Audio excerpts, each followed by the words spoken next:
What? No theme music, nah? Gusto, now Chris the host. Man, I make a little dinner while fasting joke. Come to the yard, get it off your chest. There's no hard feelings when you're rocking with the best. Everything's crisp, everything's nice. Throw a little sugar, add a little spice. Ask all questions, cook a little rice. Gamble like Vegas and throw a little dice.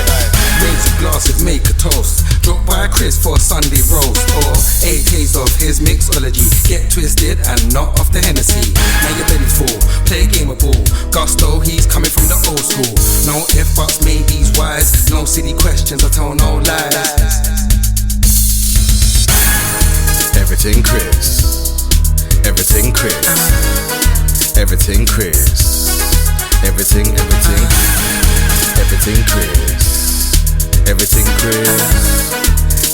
Chris. Everything Chris.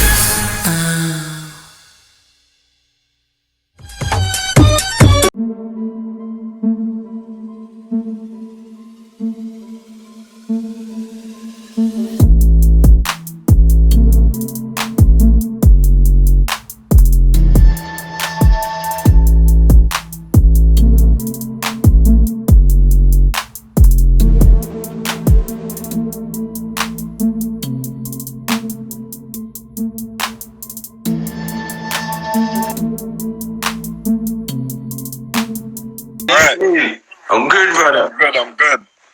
Flipping out, got the superstar here. Yeah. Chill. No more ride. What's going on, bro? I'm good, man. How you doing, man? Boy, quarantine got me growing out this beard looking crazy. Man. I'm looking like one of my yardie uncles, bro, with drinks in. No, I feel you. How you been dealing with the quarantine, though, man? Have you adapted to it, and how you been dealing with it, man? Obviously, it's a messed up thing. Alright, what's going on? But you know, like for me, I've just been using it to just, rehab, stay with the family. You know what I'm saying? Like, you get busy a little bit, going everywhere. You got everything going on, like in our normal day-to-day lives, and I feel like, this has happened, obviously, for whatever they're talking about on the news and stuff like that. But I think there's a behind everything as well, innit? Of course, man. I reckon there's an agenda behind this, man. Yeah, facts. But, just keeping with my family, spending more family time, I feel like that's important, and just getting them home workouts in. So Yeah. I heard that. Is it, so you have any children? No children yet? Children? Nah, no children. Alright. Yeah, not yet. So there's brothers and sisters and the mum and dad and all that, yeah? All of that, yeah. Yeah, man, I hear that, bro. Man, so your journey, man, where did it start, man? Is it North London did it start in? Yeah, it started in North London. Raised in North, Tottenham, to be precise. Tottenham? Yeah, started off with White Heat. For everyone that knows Hackney White Heat. A lot of North guys went there, innit? A lot of North guys, yeah. Even though it's like an East club, but when we was growing up, a lot of it was based in kind of like Parkview and Greig City. That's like in Tottenham and kind of like Hornsey. Yeah. So that's kind of where everything started for me. My coach Ben Smart, he saw me from I remember Ben Smart. School game. Yeah, he saw me at a school game. We played at school. He saw this skinny little lanky kid, and he was just like, I think you should come down to training with me in the summertime. At the time, it was Gladesmore. We had like 6 weeks. Yeah, we had 6 weeks. For the 6 weeks holiday in the summer, we used to all go down there and practice from 12 to 6, Monday to Friday, every day. Yeah, oh, snap. It was wild, man. Yeah, that's some young days, though, man. Young days, trust me. You could eat anything, get anything down you, and still go out and play. We used to eat chicken and chips at lunchtime, bro. And Pepsi. I did that for time. I started getting stitches at one point. Yeah, I got a chill, boy. But deep it though, like we're doing that, from 12 to 6 for the 6 weeks holiday, Monday to Friday, every single day. Imagine that. Good old days, bruv. That reminds me of Brixton Camp, man. Yeah. But it bred us different, though. Do you get what I'm saying? Yeah. So, we had fuel to just go, and we never had no water breaks as well. That was another thing. So, You know, like we was a running team. You know, we used to just go all day. And yeah, I guess, you know, coming from the areas that we came from, we kind of had that edge in it. So Yeah. you know, we took that with us. That kind of competitive North London. What's the competition like in North London, man? You know, it's crazy because obviously for the teams, yeah, like, you know, club ball, we would like travel like all over and stuff like that, but we kind of kept to like ourselves. Like we was in like our own little cocoon, but it was mad competitive, man, because obviously like ball isn't like predominantly that big in this country, but like in North though, like I felt like it was. Do you get what I'm North saying? London, yeah. Yeah, I felt like it was, man. Especially like my time growing up, anyway. Like I know ball is like developing a lot more in this country, like nowadays. But back then, yeah, it was wild. We had you know, like Tommy Moore. We had Greg City. We had Parkview Academy. You know, we had like a bunch of schools like up in Muswell Hill, like Fortis Mirror and stuff. We just had like a bunch of schools in and around North and. Like we all came together like to kind of like forge like white heat. Do you get what I'm saying? Yeah. So the team you played the Pro Classic, were you all guys from North as well? The one when you played at UEL? No. So by the time I played Pro Classic in UEL, I was in college at the time. Okay. You know, like I was at Barking Abbey, and you know, my boy Jeff. Prince was there. Prince, like, you know, like them Northwest guys and stuff like that. I was pretty cool with Northwest because they used to come down to white heat training. You know what I'm saying? So that's like from way back in the day. Like Ovi used to come down. My boy Banks, Teddy. Was he white heat as well, Ovi, or was he elsewhere? He was.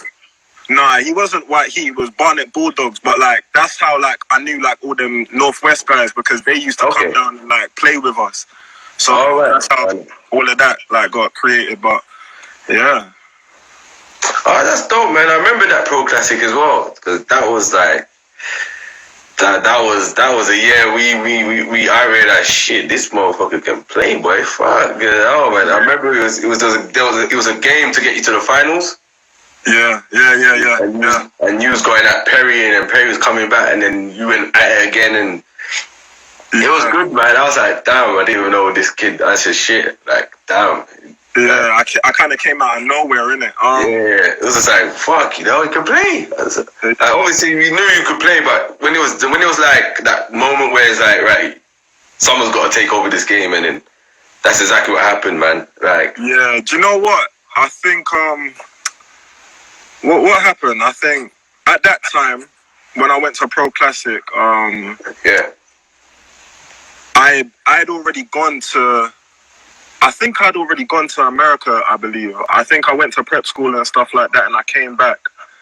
And you know, I was just practicing and stuff like that. I didn't really play for anyone because I didn't really want to get I didn't want to get too like into it. Do you get what I'm saying? Like with the English scene at the time, because like I'd already gone out to America and stuff like that, so I didn't really want to get too into it. Just practice like with my boy Jeff. Jeff the most. Like, he went to school with me in Barking Abbey, so like it was just us two kind of like going at it like throughout the whole year, and then I remember I came out to Pro Classic. And I remember after one game, you was just like, bro, you had 40 and 20. And I was just like, for real? Like, you know what, like my favorite, your team was just doing some stuff, man. I was like, gee, because you had my man who had the triple-double in Pro Classic. Prince was the one that got that. I was like, going crazy. But your team was crazy. A lot of people loved your team, man, because you were young, but you weren't backing down, man, and that's what was great about it. Like that moment there with you and Perry back and forth, even though you lost it, it showed like shit. This guy is for real, man. This guy is for real. Because Perry's someone in it. Like Perry was already established. It's like you just come out and just showed him that ain't your time now. So that was dope, man. I think back then, like what we were kind of trying to prove, it was like underdogs, innit? Like everyone kind of had their names and stuff like that, and it was kind of like All right, cool. There ain't no big names and stuff like that, but we can hoop. You feel me? So yeah, facts. It was dope, man. Apparently, you got a message. Someone saying you were the most aggressive under 18 ever. Yeah, I played with a chip on my shoulder. You feel me? Because man. As I said, like coming from where we came from, like not discrediting, you know, like none of the other ballers or anything like that, but you know, I just felt like North, like at the time, was just a bit crazy. You know what I'm saying? Is that where you got your killer instinct from as well? Yeah, man. I definitely feel like that. I feel like I got my killer instincts from Hackney White Heat. You know, just the way how everyone went about stuff. I remember I never used to go practice because at the time, like, everyone was, like, a lot better than me. You know what I'm saying? So I was just like, nah, like, I can't go with these guys because I was mad competitive. Like, and I just felt like if I went practice, you know, they'd show me up. So I used to just practice on my own and stuff. Yeah. By the time I, like, actually got into it and started, you know, like, developing, like, my skills, when I started playing, it was just, like, all that aggression that I had, like, off the court. Because, like, I'm not a violent guy. Do you get what I'm saying? But you know, you just, you know, growing up, you see certain stuff and all of that type of stuff. I felt like the court between those lines was like a great way for me to just like channel that and just like always put on. White Heat and Brixton used to produce some killers, man. So there's quite a lot. There's a lot of killers from Hackney, White Heat and Brixton were one of the most known clubs at the time. So there's some killers there, man. In Brixton and in White Heat as well. From the old generation. I feel like those two clubs are like the staples for London. Like in my opinion. I feel like when I was younger anyway, you know, like you're growing up, you know, you had the, like, that's when I started to, you know about the Westminsters and stuff like that. But, and like, you know, like back in my day, it was like London Towers and stuff. You had all those clubs, but Hackney White Heat, obviously, I'm going to be biased because I came from there, but Hackney and Brixton, I feel like in London, I always felt like those were the rivals. You know what I'm saying? Like when I was growing up, I didn't really, you know, really consider anyone else, to be fair. No, that's true. East London Royals as well. East London Royals. I can't forget East London Royals. Oh, yeah. East London Royals were good as well, man. East London Royals. And who else was there? But then everyone else started coming afterwards. So, you know what I mean? Like, growing up, like you said, it was either Brixton or Hackney White Heat. So I remember training somewhere else in South London and straight to Hackney straight to Brixton afterwards. And that. Yeah, it makes sense, doesn't it? It just makes sense. Yeah, and I'm glad I went there because I learned some life skills that I've learned today. So, you know what I mean? That's the one thing about basketball, man. And I feel any parent should put their child in sports because it's a lot deeper than the sport, you know. Basketball has taught me so much throughout life that I've just taken everywhere I've gone. You know, I've taken to America, I've taken to Europe, I've taken to wherever I've gone, and it's allowed me to be able to fit in, you know, any demographic, like people skills, dealing with people, just all walks of life. Definitely. You know what I'm saying? Never giving up, never quitting. You know, like, basketball has taught me so much, and I feel like that's something I feel every parent should definitely put in their child's life. Definitely, man. Facts, man. That's facts. Also, your playing career, what kind of positives and negative things have you experienced playing overseas? Overseas? When you say overseas, are you talking about Europe or are you talking about America? Oh, what's going on? 1 second. Connection. So would you say that again? Yeah. I said, are you talking about America or are you talking about Europe? What one? Europe. When is your professional career in Europe? What type of positives? Well, obviously the one major positive is the money in it. Like you... Fair enough. Yeah, like you spend your whole time playing the game for free, you know? Yeah. And, you know, like, anyone that knows the grind, it's a crazy grind, you know? Like, when especially coming from Europe, like going the whole American route and then like coming back over to Europe to then like play professionally, like it's a long time. Whereas, you know, the Americans, like the ones that go straight to the league and stuff like that, they start getting like reaping the benefits of their reward from when they're 18, 19, 20 years old. I went pro when I was 23, 24. Okay. You know, so that's a long time playing. Even though when you're going through school, you're getting your scholarships, you're getting, you know, everything. For a long time, yeah. But in terms of like taking care of your family and doing all of that type of stuff, you can't really do it, innit? So that was probably one of the biggest benefits and like pluses, but also seeing the world. You know, I feel like it's allowed me to see probably the only continent I haven't been to is Africa.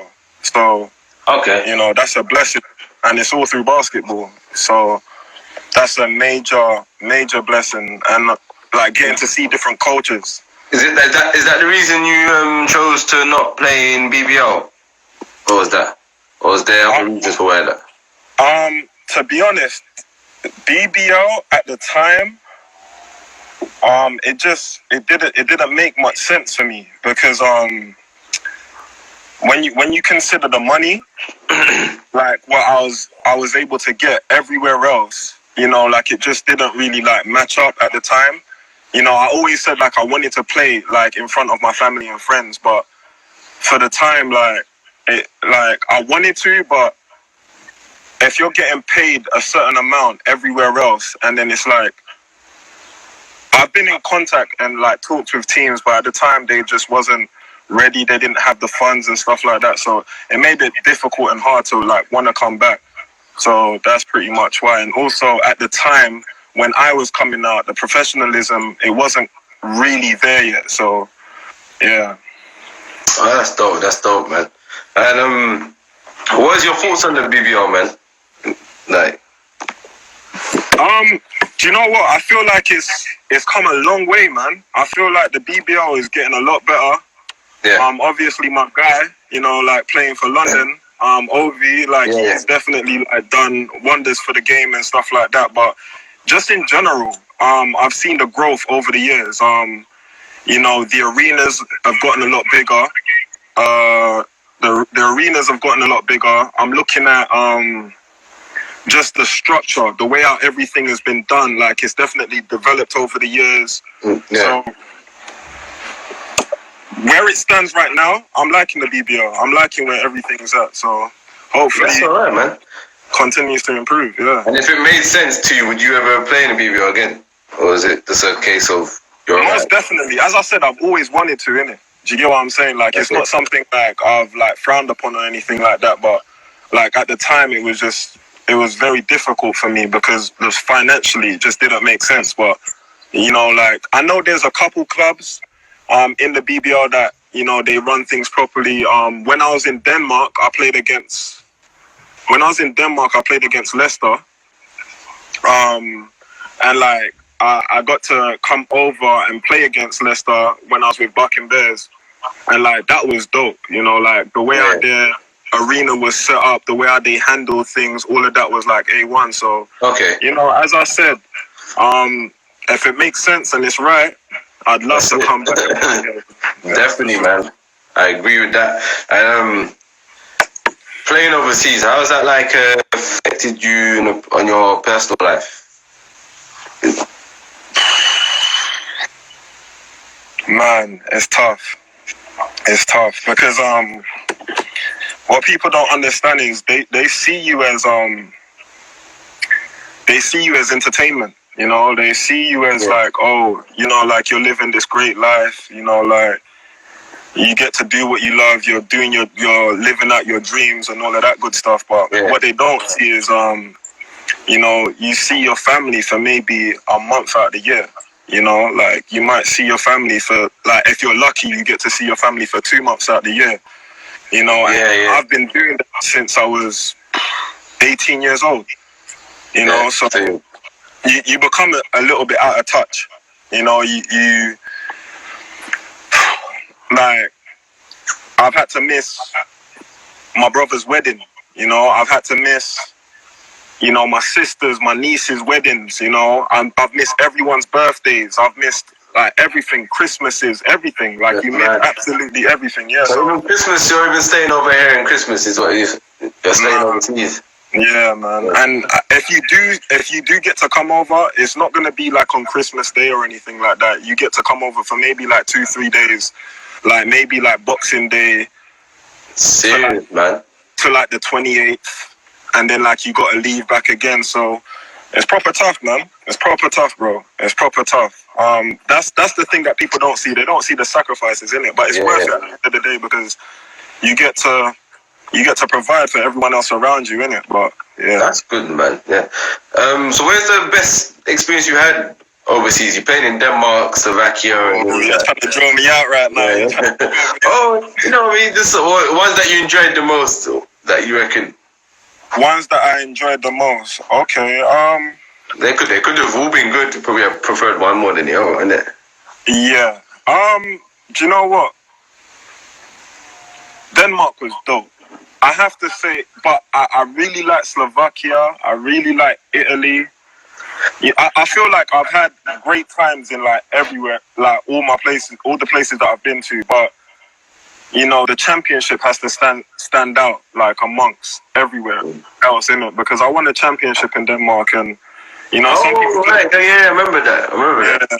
And some people don't ever win a championship playing like their whole career. You know what I'm saying? So for me to win a championship in my 3rd year out, like that was like super special to me. And also we got to the quarterfinals in FIBA Euro Cup. Like that was dope. You know, the whole experience of that was crazy.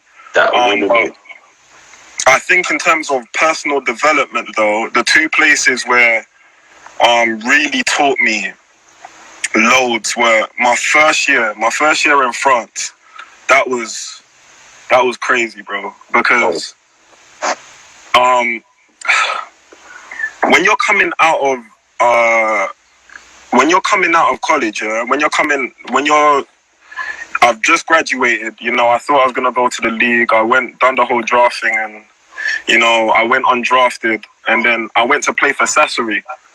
And that's like in Italy, the top division. At the time, they were a really big club in it. And I left there and I went to France. And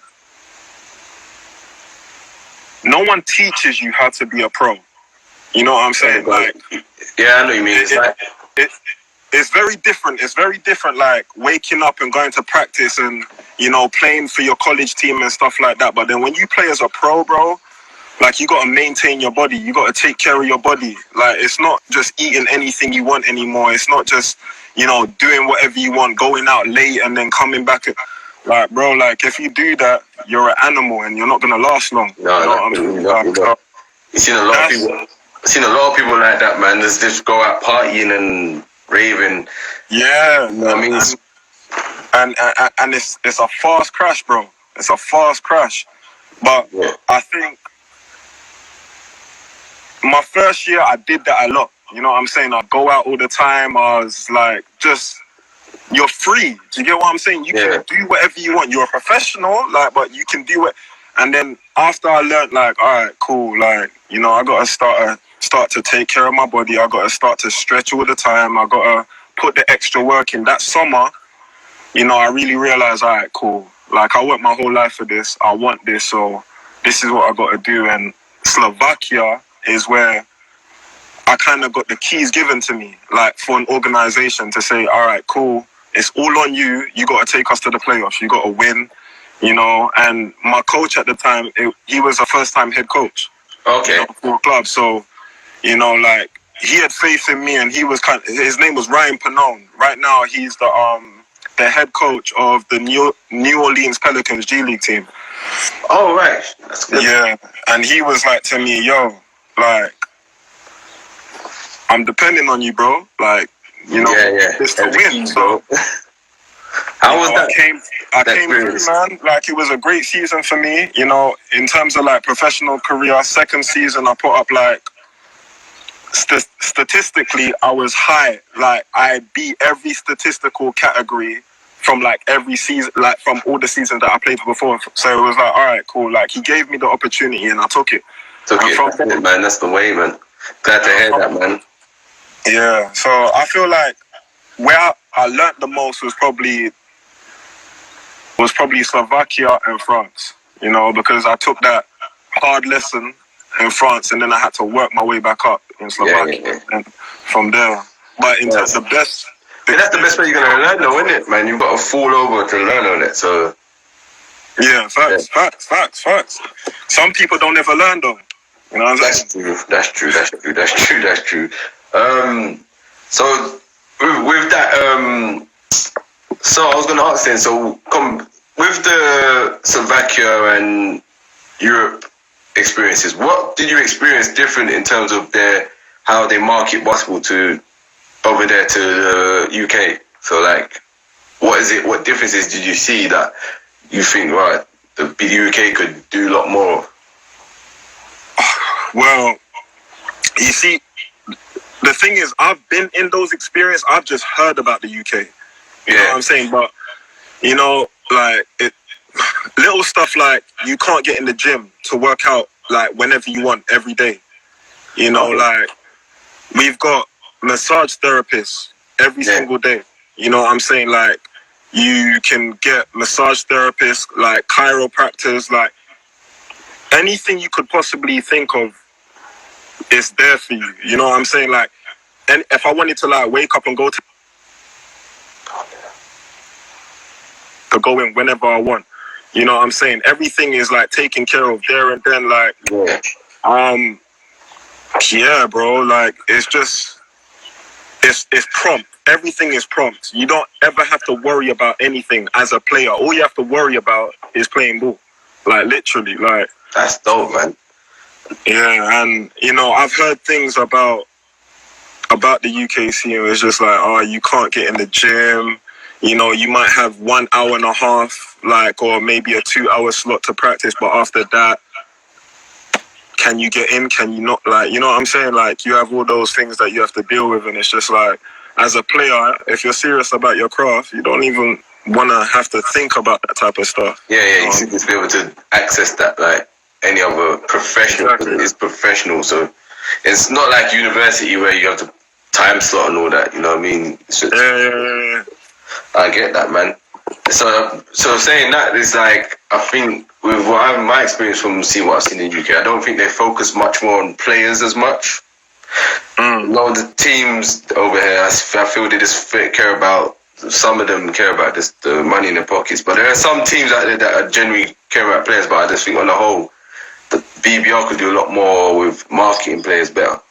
Do you know what I mean? Do they do that over in Europe? Do they market? Yeah, for sure. Because I mean, like my first season, like yeah, totally, bro. Like, first of all, if you're an import.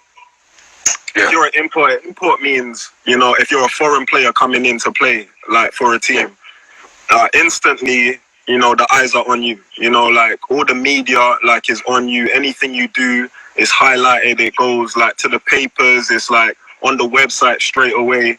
And also, yeah, bro, like, you're all over everything. As long as you do what you're supposed to do, you're going to get the publicity that you deserve, innit, and that you need. And yeah, so in that term, I think they do a great job. Like, everywhere I've been, France, Slovakia, Italy, Denmark, 100%. Like, that's they do. Good, man. And they should do more I'm saying over here, it would be good to see a lot more commercials as well with players in it. Like, obviously, yeah, for sure. Do you know what it is? Bro, I'll be honest with you. You see, England, yeah, it has so much potential just because we're an English-speaking country. Do you get what I'm saying? Like, when you deep America, you know, like, obviously it's like 1 or 2. Like, basketball, it's 1 or 2. Do you get what I'm saying? In terms of like rankings in sports, like 1 or 2, because basketball and in America, football, baseball, one of the other ones. So in England, yeah, a lot of people actually like ball, bro. Like, they actually like basketball, but they don't know where to find it, bro. Do you get what I'm saying? Like, they don't know where to go to look. They don't They don't know when a game's playing, where it's being played. Do you know what I'm saying? This is what I've kind of preached a lot as well, because they don't. There's a lot of people I tell them there is, and they didn't know there's a professional league, and it annoys me. It's just like, what? And then they don't know where to find it. There's some people in the areas where they live, they're like, Newcastle, oh, the Eagles. I didn't know they were called Eagles. It's like, do you get what I'm saying? That doesn't make no sense to me. Do you get what I'm saying? And what hurts most as well, I've been to a scrimmage one time, and I tell them, I'm going to watch BBR, and BBR, I don't know about that. Who plays there? And it's just like, what? Like, yeah, it's frowned upon, isn't it? It's almost like it's frowned upon. It's like, hold on. But do you know why though? It's because there's not enough financial backing behind it, bro. Like there's not enough people. You know, you got homegrown talent like myself. Do you know what I'm saying? Like a bunch of other people that it's not that like we frown upon the league or like we look down upon playing in England, bro. Like everyone would want to play in England, bro. You know what I'm saying? There's no one that can honestly tell me with their heart, I want to go to Spain or I want to go to Italy or France. Or don't get me wrong, it's dope to be experiencing the world and traveling the world and getting paid to do it. But at the same time, bro, like if you can play in your home country, why not? You know what I'm saying? Like, why not? You want your fam, your brothers, your friends, your boys, you know, your girl to be at your games here. Why wouldn't you want that? There should be more. There should be more focus on the players, man. That's exactly what it is, man. It's good though that you had some people like Justin come back home, and then he won MVP twice, and that was a monument moment, man. Because that's going to be remembered for time, like as opposed to 100%.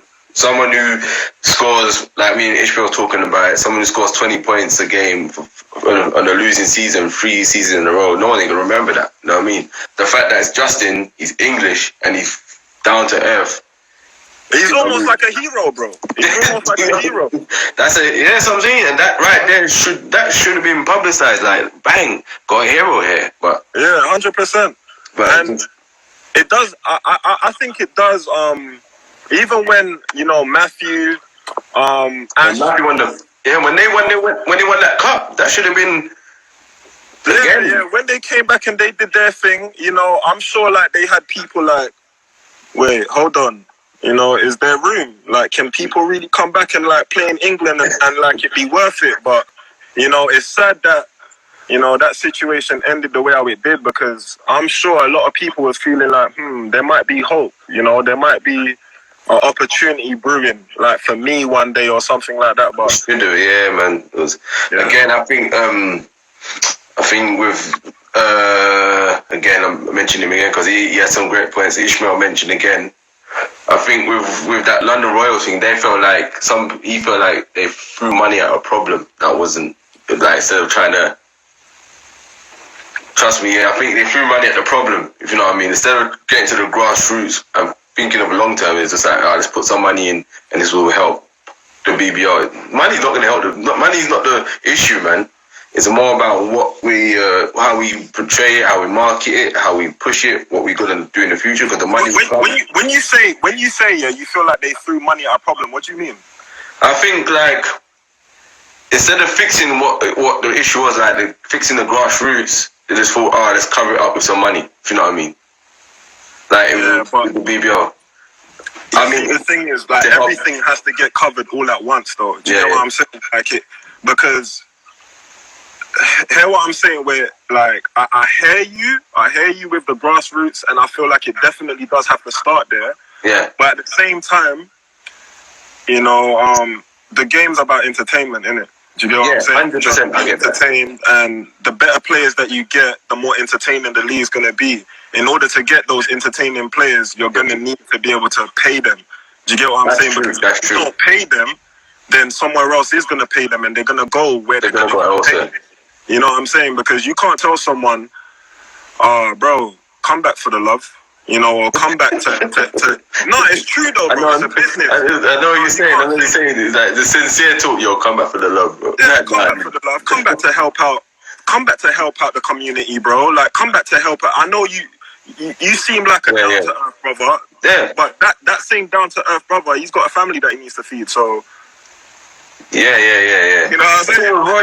The thing with Roy was, I think they did a good thing. They should have capitalized off that, but I don't know what it was. They've tried to fix something again that wasn't broken. And that's another thing I've seen a lot of times. It's like, oh, we're going to get rid of this. It's like, what you fix? What you trying to... It's like your oven's working perfectly fine and the man's going in there trying to unscrew that light and then the grill, and you're like, bro, what are you doing? The oven works fine, bro. Like, why are you trying to fix it for? Now you've broken it just by trying to fix something that wasn't broken.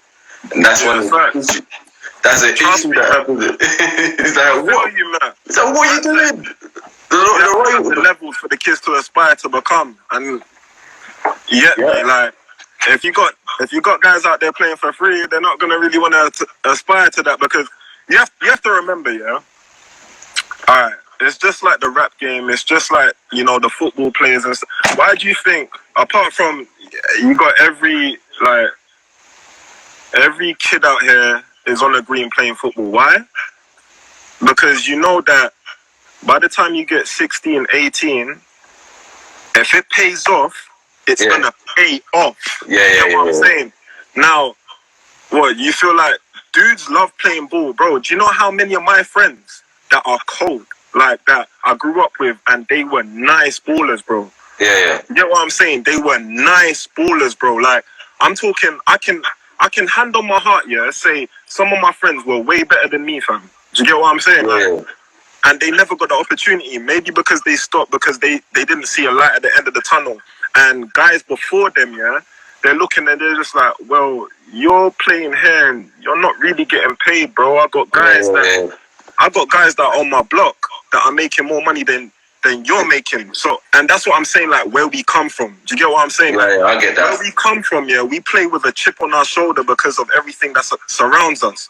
So if you're around certain, like, you're coming back from training and you're seeing certain guys that you chill with and they're making a certain amount of money, you're feeling like, does it make sense me continuing to dribble? I know you. I get what I'm saying. 100%. And then a lot of them drop off like that, but then it's like, when they see someone like myself, like, do what I do, and then they're just like, and I'm playing for everyone else. I'm playing for all my guys that wasn't able to, like...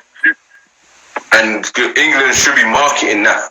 Like, bang, regardless if he's overseas, look, man, he plays overseas. You know what I mean? This is what he does. If you work hard or work on your craft, you can get to where he's getting to. I don't think they do that enough in this country as a whole. So it's not just BBR. It's like, they should be marketing that, man. 100%. But do you know what though, bro? Do you know what though? Like, I've always been someone that's kind of like, I'm kind of to myself, innit? Do you get what I'm saying? I do what I got to do, and then I bounce, I go back to what I'm doing, and that's how it is. Do you get what I'm saying? And I feel like the scene, like the English scene, the basketball scene, they kind of like, they don't really like that. You know what I'm saying? They like guys that are kind of like buddy, all for them and all of that type of stuff, trying to push their agenda. And it's like, when you got guys that are really like true to it, it's not really, or they might be a little bit rough around the edges, it's like, and they shy away from it. So, you know, I kind of feel like that's why certain people don't really get the accolades and, you know, the love that they deserve from the actual, you know, industry. 100%, man. I agree with that as well, and definitely 100%. Right, let me go on to my hotspots now. Talk to me, I'll talk about. Oh yeah, you talk bad, yeah? Alright, hotspot questions. We've got 2 3-part questions. What's going on, Orlan? What's happening? Orlan, they want yes men. Yes, 100%. 100%. We're not yes men, bro. We're just say how it is, men. That's it. I'm saying we say how it is, men. That's what we are. There you go. What is it now? 2 3-part questions. First one is a player you didn't like, a player you loved playing with, a player you loved playing against, and a funniest teammate. Ooh. Yeah, I love it when they all do that. Everyone's like, ooh, you. Are we talking about just British? Just British, yeah? Because if you want to go just British, you can. If you want to go overseas, you can. It's up to you. No, I'll keep Let's go British. Let's go British. Let's go British. Yeah, keep it just British. So, what was the first question? Player you love playing with.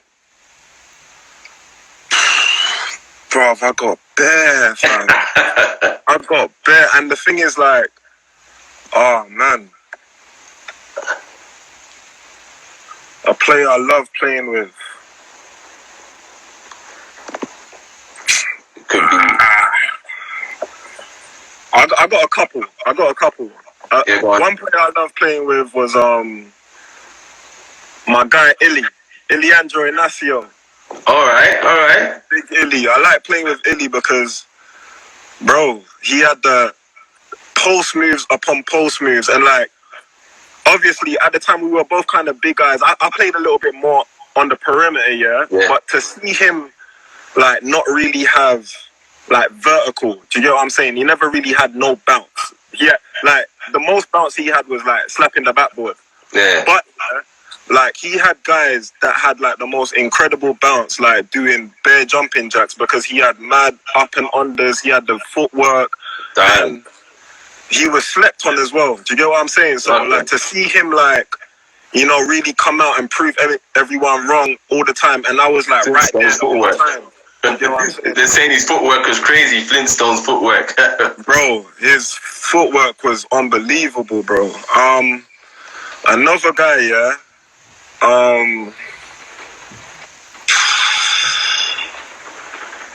Man. No, I can't even front to you, bro. Ryan Richards. Oh, you like playing with him, yeah? Yeah, bro. When I played with England under 18s, innit? Yeah. And bro, he's the most dominant human being I've ever seen, like at that level. Like it was unbelievable, bro. Like you have to imagine someone that's 7 foot could run the floor, could handle, shoot the bro. I remember there was one game, at Europeans. The guy is a 7 footer and he hit 6 threes in a row, no misses, bro. And the type of threes that I'm talking about, they're not pick and pops. Like he's handling the ball, crossing defenders up and pulling it in their face, and I'm just like, damn. Yeah, this is league. This is league. So yeah, right. Most definitely. And another guy I'll say is probably Jeff Duru, because Jeff. Yeah, like he was always like my protector on the court. Do you get what I'm saying? Like he was a guard, but at the same time, like he had that bully mentality. So like just being having him next to me on the court, I always felt like, all right, cool. I had someone that was wired the same way. They had the same type of mentality. Yeah. So like that you could go to war with him. Exactly. Yeah. Player you love playing against?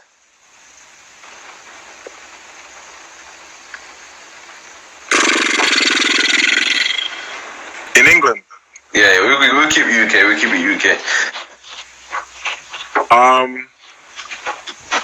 I love playing against KOFI because he was a bucket getter. Okay.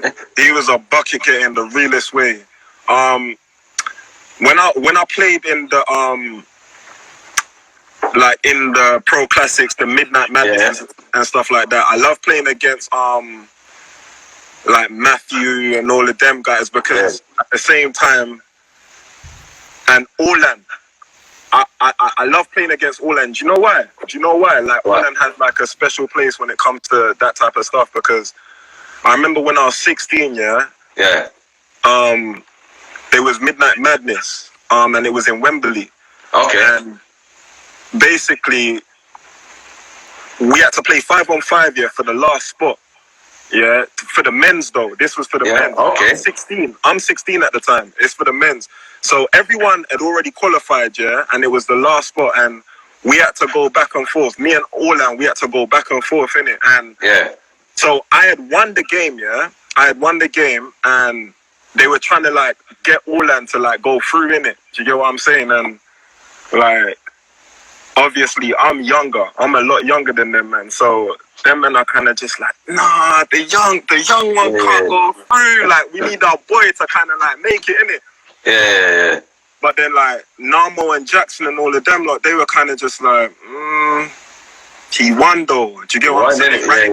They ran it back. They made us play again, and then we played again, and then bro, I showed out. I won, the youngest guy to like play with the men's, and like that was so good, man. That's amazing.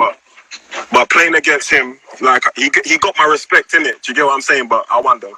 Yeah. I like that one. And I said funniest teammate. Funniest teammate. Ooh. Funniest teammate I had. Flipping now, bruv. I've had some jokers, bruv. That's hard, man. So, because after this, there's another 3-part question, but yeah, finish this one. The funniest teammate I think I had, yeah. Or one of the funniest ones. One of the funniest ones is bruv, Arnold, bro. Arnold from Westminster. I can't even remember his last name. I don't know his last name. Someone here might know it. Tekwo, I think. Yeah. Like, but Arnold, bro. I remember there's one game we had, yeah, and like Arnold came off the bench, innit? Like, yeah. Playing for Westminster. Like, it's a playoff game as well, bro. Arnold comes in, yeah. He's picking up one guy full court, bro. Like, pressuring him. Like, that was Arnold's job, innit? Like, he comes in, he plays hard D. So he's playing mad crazy D, right? Yeah. And then he just runs straight off the court. Like he gets a steal, throws it to someone has like a dunk or a free or something, and then straight after, like, he runs straight off the court. Like, there's no timeout, there's no nothing, bro. He runs straight off the court and runs to the toilet. He's gone for like 5 minutes and he comes back and he's just like, coach, I had to go. I had to go. I'm just like, nah, this guy's a clown, bro. Like, but he was always like doing stuff like that, innit? Like, always. Yeah. So, yeah. So next 3 was player you didn't like playing with. Some don't answer this, some do. A player you didn't like playing against and a funny opponent. Wait, say the question again? So this is the same one. So a player you didn't like playing with, a player you didn't like playing against, and the funniest opponent, of one of the funniest opponents. A player I didn't like playing with.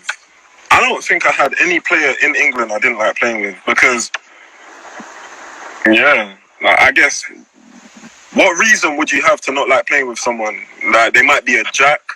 You know what it was? Because I had Isaac, and Isaac said someone, but he obviously doesn't have to be. It's not necessarily you don't like. You might like them, but you might not like playing with them sometimes because they might do some annoying. Could be a ball hog, could be someone who jacks a lot, someone who tries to talk rubbish, or someone who's a teammate. He just does weird, funny things, and you just didn't like being around it. Or you could just characterize it. There's a lot of people that said people like who they just didn't play. They didn't like people that didn't play hard and etc. So. No, see, I never had those problems because if you never played hard, you never made the team. And fair enough. Like on every team that I played for, and I don't feel like I have a player that I didn't like playing with. I loved all my teammates, to be honest with you.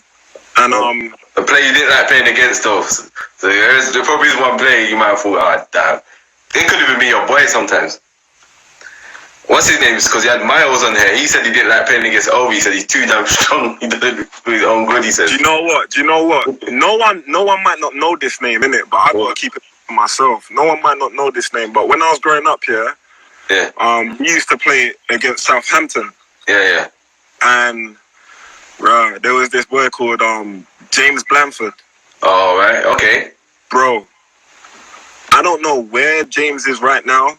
I don't know what happened, because like I think after under 16s, like he went to America, innit? Yeah. So like I don't know what happened to him after that, and because he's from Southampton, like kind of out of touch. But bro, the realest bucket, and I had to guard him, so he was giving me 30 every game. Like, damn, boy. I was dishing it back, but yeah, you had to go.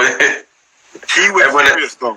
Everyone's got a kryptonite, man. Yeah, everyone's got a kryptonite, man. You get always, man. Yeah, he was the real deal. No flex. He was. Funny opponent. So this could be funny in any way, like funny as in. I had sometimes a guy who's funny talking trash and he knows he couldn't get to me and it piss him off. Like that could be funny, or funny is someone that thought they could guard you and you kill him still. This opponent who did funny things similar to your teammate, or he just did something funny. What's wrong with this guy? Like? A funny opponent. That's mad disrespectful. I lie. That is mad disrespectful. That's disrespectful. It depends. I think look, there's some opponents that made me laugh, man. But you still had that respect for them. I still had that respect for some of them. The ones I found funny. A funny opponent. I'd probably say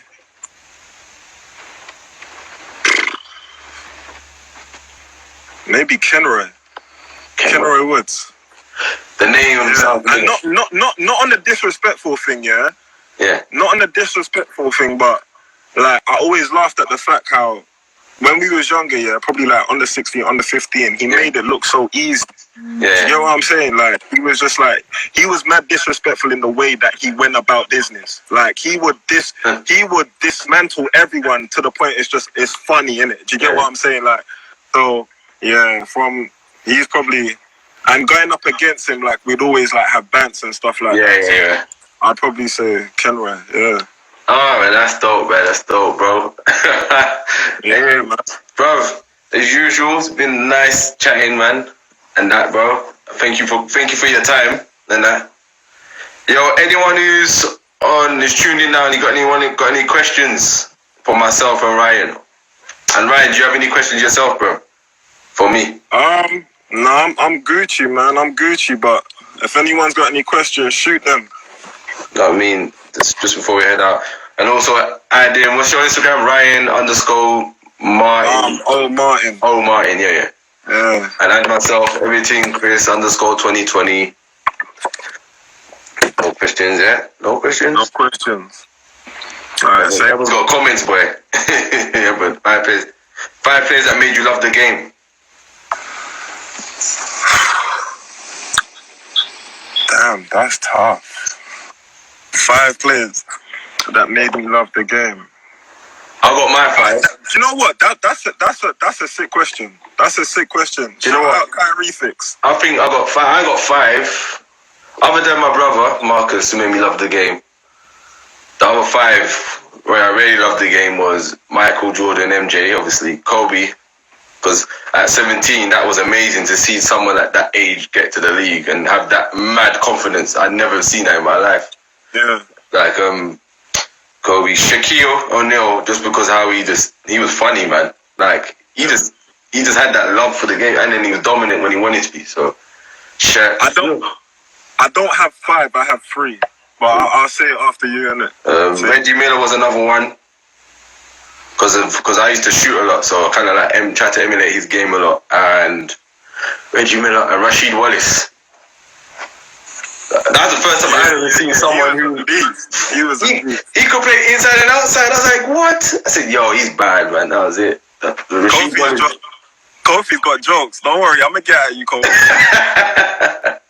But top 5 players. All right, so I think if I'm to speak truthfully, the first player that made me fall in love with the game was Michael Jordan. Right, that's a fact. The first movie I ever watched was Space Jam.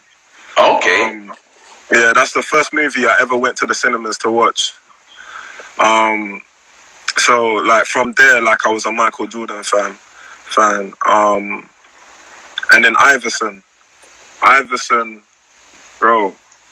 I grew up watching Iverson, man. Like, and he resonated with me kind of more than MJ, because he had kind of like a street background. You get what I'm saying? And he brought that to the NBA, and he never compromised who he was for anyone. And you know, to a certain extent, he got crucified for it, but you know, I respected that. I respected the fact that he didn't have to change who he was. He kept being who he was, and you know, he brought that edge to the game. Yeah, and Kobe, man. Like, rest in peace, Kobe. But rest in peace, man. Yeah, he meant a lot to me. Growing up, you know, I used to think I was Kobe, man. So we all did at one point, man. Same. Yeah. My favorite player, man. I don't know, 17 and that confidence to believe you could play with anyone that in that league. That's amazing, man. Like, I'd be shitting buckets if I was trying to at 17 and I'm in the NBA. I'd be like, shit. He's like, yeah, I can play that. No doubt. And then to answer Kofi's question, who's better, Reading and Westminster that year under 18s? Westminster, fam. We won. You get what I'm saying? It's a dickhead. No doubt. But you lot got us in the cup, and you shouldn't have got us, bro. Because Adam Fosby, bro, he hung on the rim and tipped the ball out of the rim, bro. And they won by 1. Imagine that. Dirty, bro. Dirty, bro. Yo, right here, man. As always, bro. It's blessed, bro. There's one more question. Top 5 players, junior players to come out of the UK. Name them. For my age group. Is that for my age group? Well, I'm not too sure. Juniors. Not me name any 5. Man said not myself. Why can't I name myself? But go ahead. Who else? Like, but is it my age group? Go with your age group. My age group, top 5 players under 18. That's tough, man. I'd say. Am I going by position? Just any 5, ready. Yeah, we'll go with any 5. Let's say the coldest. Alright, boy. This is my 5. People don't crucify me for this. This is my 5. I'll say, boy, Leon Bennett Harris. That motherfucker was cold. That boy was dirty, bro. Leon Bennett Harris. I'll say Illy and Joe. I'll say KOFI. I'll say Teddy. Okafor. What's that? Teddy Okarefo, yeah, 100%. I need to get him on, man. He's in hiding. Illy, Leon, KOFI, and him. I don't want to forget no one, bro. Ooh.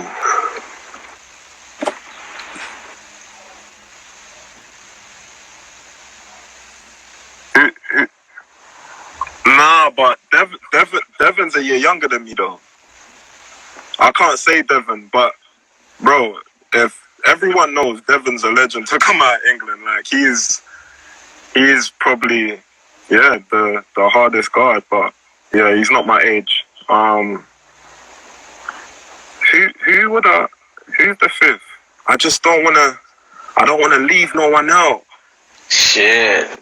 Is anyone that you could remember? Like anyone random? Few names in your head.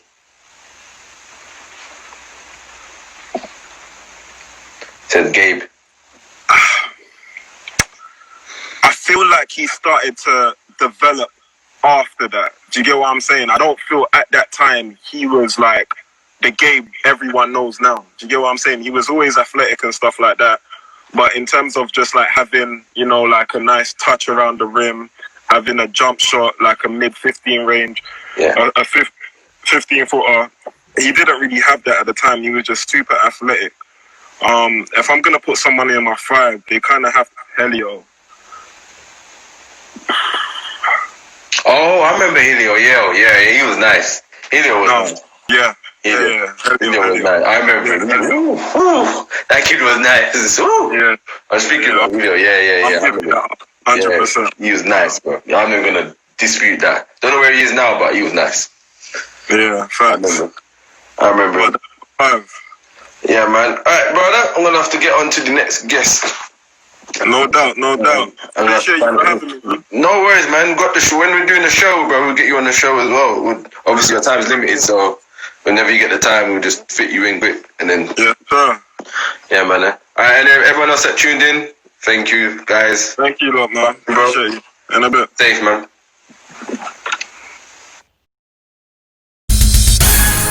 Everything Chris. Everything Chris. Everything Chris. Everything Chris. Everything Chris. Everything Chris. Everything Chris. I'm Chris G, host of Everything Chris. Hope you liked that video. If you did, click that like button. Also leave a comment. And also, if you want to see more, click that subscribe button to get a notification when we upload new content every single time. I hope you enjoyed that video, and I hope you stay tuned for some more. And also, as you know, with me, everything's always Chris.